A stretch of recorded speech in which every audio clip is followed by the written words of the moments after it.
grateful to our sponsors, Kelly Stafford with Stafford Tree Service, and also Black Cow Cow Manure. If you need your trees trimmed locally, remember Stafford Tree Service at staffordtreesvc.com. And please visit Black Cow Cow Manure, that's K-O-W. Remember, both of the contact details are in the description below. Hi, I'm Stan DeFreitas, Mr. Greenthumb, for the Ask Mr. Greenthumb segments. I want to talk about bromeliads. Now, we've mentioned some bromeliads before. Remember, there's 3,000 species of bromeliads. So when people talk about them, now this one is called a tricolor, and it's similar, of course, to this one, only this one has a kind of a blush to it. You'll find that when they're ready to start flowering, they tend to get more color. They go into this blushing.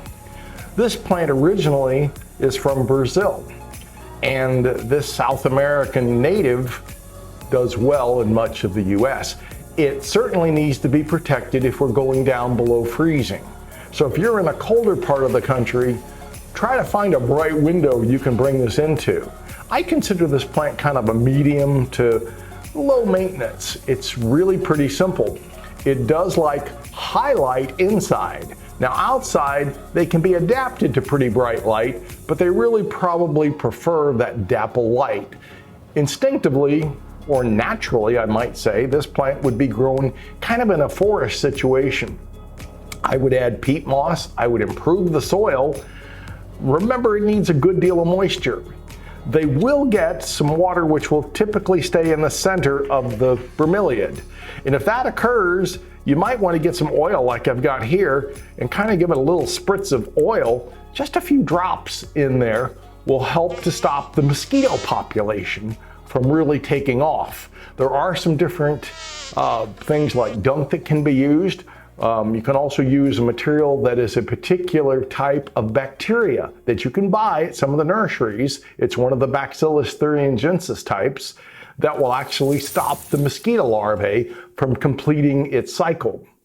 That's kind of important because one of the drawbacks, many people will say don't grow bromeliads because of the mosquito problem, especially, well, in Florida, much of the South, I guess all over the country. Every state that I go to goes, we've got the biggest mosquitoes, like it's a great contest to tell me that the mosquitoes in Michigan or Ohio or New York are bigger, especially in Alaska, than they are in Florida.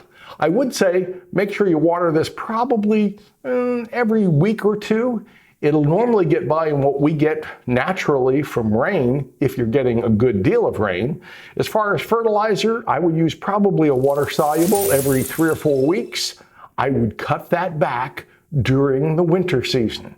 Why? Because it's not actively growing during the winter season. If you want to mulch around them, you could, but a light mulch. Remember, they're kind of a jungle plant naturally.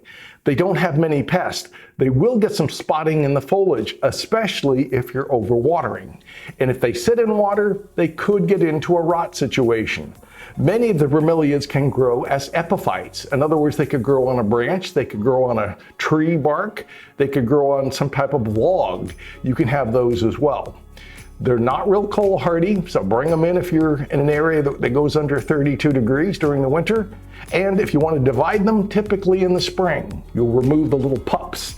As they get through blooming, just like a pineapple will, which is also a second cousin of this, it will send up little pups nearby, and those little pups can be taken off and started again. So just because the mature plant dies, just like it does on the pineapple, fear not, the new little ones will come along. Now, of course, new videos will be dropping on your favorite social media platforms every Saturday at 10 a.m. And if you like this video, please hit subscribe, hit the bell, hit the button, and make sure you tell all your neighbors and friends.